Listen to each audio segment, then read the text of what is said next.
Welcome to Octane Mobile Gaming.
Welcome once again to the channel.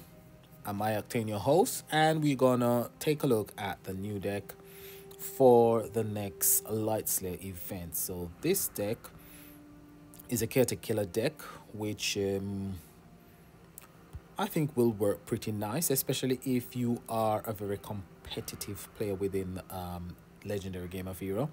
This is one that you really need within your arsenal. It converts all non-light power gem to light power gems, then it upgrades all light power gems by 2 rank, and then it creates 14 light power gem 8s, which is quite nice. This card is similar to Heretic Hunters, with the exception that it has got 25% more self-damage increase. Heretic Hunters has only got 275%, and it's a pretty decent damage dealing card. So this one should be a pretty decent damage dealing card because you've also got other cards that will boost its battle skill. So that's quite nice. It's got a 1-turn effect, so the battle skill, it only lasts for 1 turn. You've got a 3-turn cooldown and 9 gem to charge it. It's got 2 passive on board, the first of which is a gem raining skill, which is not very useful now. Used to be very useful probably in 2018, not much in 2019. So at the beginning of Legendary Game of Hero, probably this skill had an application. Now not so much, unless it's gonna rain power gems. It's pretty useless. The second passive will heal you for 4000% of hero's recovery, which is, in the grand scheme of things, that's not a lot, but every little helps, so that's not too bad. It will dispel gem silence, and it will dispel deflect. Now gem silence will affect any card that creates gems or power gems. So that is something that you need to get rid of. You need something on your deck that is going to dispel this or remove it. So that is one that you want to get rid of. Unless you're going to use a card that does direct damage. So we're talking cards like hard one gorillas, you know, the cards that has got bonus attack. It will affect cards like those, or cards that does nuke damage, cards like Steel Force. But when it comes to Light Slayer, there's not much cards that you're gonna use that deals direct damage that does really much damage. So that that won't be too bad. It's a really nice card. Really like the artwork, and I think it's one that you could craft if you've got the coins to craft it. If you've got the gems, you can go up to tier 5, tier 7. It's all up to you. It's all a personal choice. Personally, I would say I would recommend it if you're looking to be competitive in the game, or if you're somebody who is more interested in Slayer, this is one to have. If you're somebody that is interested in Commander, it's still one that you could use, potentially use in Light Commander events. So it's a pretty nice deck. This is your Master Collection card. Master Collection card has got Astralis Door, and it's been named this way because of a player that he's won, I think twice he's won some competition, so his name has been immortalized on this card. And this card is the best of the two. If it's compared to its counterpart, which is ultra rare, this one is the best one to have. So this one will do most of what the ultimate form does. It will convert all non-power gems, all non-light power gems to light power gems. It will upgrade all light power gems by 2 rank, and it will increase self-damage by 300%. The only thing that it will not do is create those lovely 14 power gem 8s.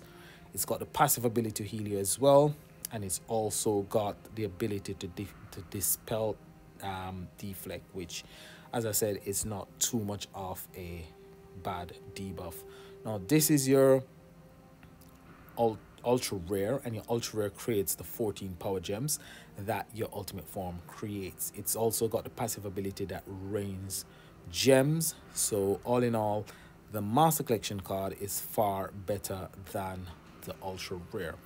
The thing about the ultra rare that is probably useful that the Master Collection hasn't got, it is its ability to dispel gem silence. But there's a lot of cards out there that will dispel gem silence, and some will remove debuffs.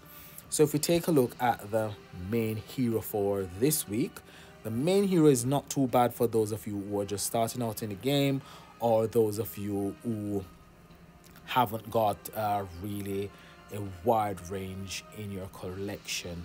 It upgrades 5 light power gems by 1 rank. Quite nice. Increases self-damage by 150%, which is quite good. I think that's a decent amount for a main hero. 150%. Doesn't really create any power gems, but there are cards out there that you could add to your deck that will create power gems for this main hero. Now, when it comes to supporting card, the supporting cards, they get better, they get worse. It keeps progressing and then regressing. I'm just getting confused and quite frankly fed up of some of these supporting cards. It destroys all non-light gems. I love my gem destroyers, but when it comes to the game as it is now, gem destroying is not as useful as it used to be. I still like it, but it's not as useful as it used to be on its own. It needs something else that gives it usefulness. So a card that's got the ability to destroy non-affinity gems, so that's gems of its affinity, needs to do something else apart from just destroying gems.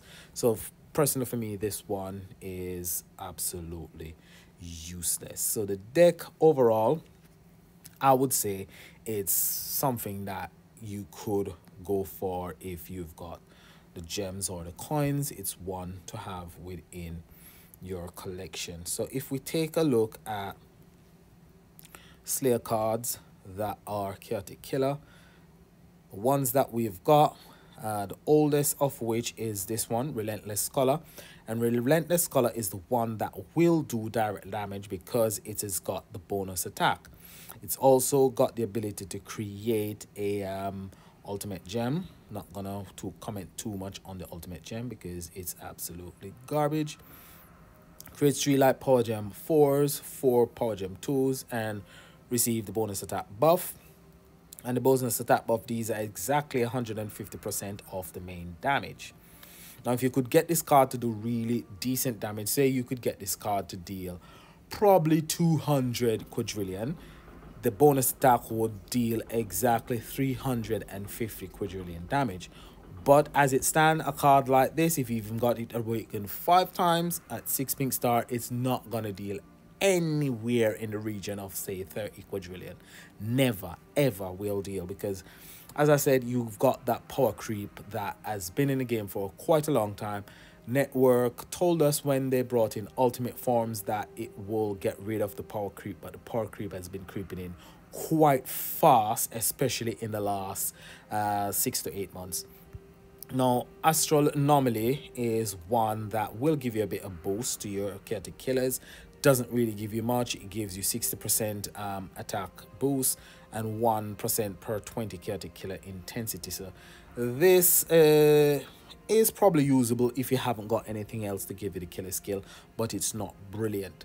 Trackmasters is the youngest, or the one that is just 1 year old, and it creates 8 light power gem 6s and increase light slayer's attack by 80% for 4 turn. It's got an immunity ability on it, and it's got a 4 turn cooldown. So the first of the 3 passive, at the start of the battle, it creates 6 light power gem 6s. So that's a one-time offer only. That's on turn 1. And whenever this hero attacks, Sparkplug creates 7 light power gem 6s at the end of the turn and unleashes a bonus attack buff of 50% of the main attack. That's kind of nice at the end. The bonus attack give you a bit of chip damage. Not going to do much, but the ability to create those 7 power gem 6s at the end is quite nice. It's also got haste on board, that which can be pretty useful. So those are your 3 historical cards that will give you the killer skill. So let's take a look at some cards when it comes to the Slayer side of things. So the Slayer side of things, this one is pretty useful, Bewitching Conjurers. This one has got the reset on it, so it works pretty well with this one. So this one, Neo Contender, grants the next Light Slayer to activate their battle skill, 550% damage buff for 1 turn, creates 12 light power gem 3s. So you activate this one on turn 1, you go for 3 turn until the battle skill resets, and then you activate this card first, and you'll probably have, if you've got it, you've got Metaverse Master. So Metaverse Master along with this card gives Bewitching Conjurers quite a massive bang for your buck. So this is quite a useful card to have in your arsenal as well. This one is also a really useful one to have in your arsenal. I've got a free pink star, so that's giving me a 900% attack boost as well. And the thing I mentioned last week about it mixing attack boost with damage boost, I'll repeat it again. When you mix cards that does damage boost and attack boost, it works quite well. So whereas attack is calculated during the calculation of your event bonus, your killer skill bonus, your affinity bonus, it's calculated alongside, so they're all calculated together. Then you get your total at the end, so the total is then multiplied by the damage bonus, and that is where you get the massive bang for your buck. So if you can increase your attack, your total attack, that will be multiplied by damage. So attack and damage works together quite nicely. So you want to mix attack and damage boost together. Even though damage gives you a bigger bang for your buck, attack helps it to do even more damage. So Will of Koepa is another card that is quite useful as well. Really, really useful. And another useful card is this one, Drake Practitioner. Drake Practitioner is quite good to have because it also gives you a 115% attack boost, and it does create Power Gem 7s. 7 like Power Gem 7, but it's quite good, and it does an upgrade as well. So that's quite a good card to use as well. Supreme Elohim it's an okay card, not brilliant. Silent Night is not too bad, but I would say the top cards for this week would be Bewitching Conjurers if you haven't got the current ultimate form, alongside Will of Corpa with Neo Contenders and Drake Practitioner. So a deck that you would create in this for this would be something like, say, this. So you have Neo Contender first, Betterverse Master, Bewitching Conjurer, Will of Corpa, and then Trap Master. So that would do. It would look something like this. So Trap Master will be the one that would be giving us the killer skill. So if you've got the current ultimate form, you use it with Trap Master. And that would be quite nice. However, if you've got the current ultimate form as well, what you could do, instead of getting the double boost on Bewitching Conjurer, you could put some of the boosts on the current ultimate form as well. So you could potentially use the Master Collection card and the ultimate form together, or it depends. But this is for a non-event deck. I think this will be quite powerful, quite useful as well. So those are some of the suggestions for tomorrow. And as I said, the deck is quite nice. We'll be able to get the deck because I've got 57 coins. I'll be getting 8 from the event, and the retro pack, the 3 retro pack, will, if I go up to tier 2, I'll be getting 18 over 3 days. So by Saturday, I'll be able to get the ultimate form. So I will be crafting the ultimate form, which will be quite nice to have to hand. So that's all from me today. So like, subscribe, and as always, this is Octane saying I'll see you tomorrow on Possible Deck Combination. Bye for now.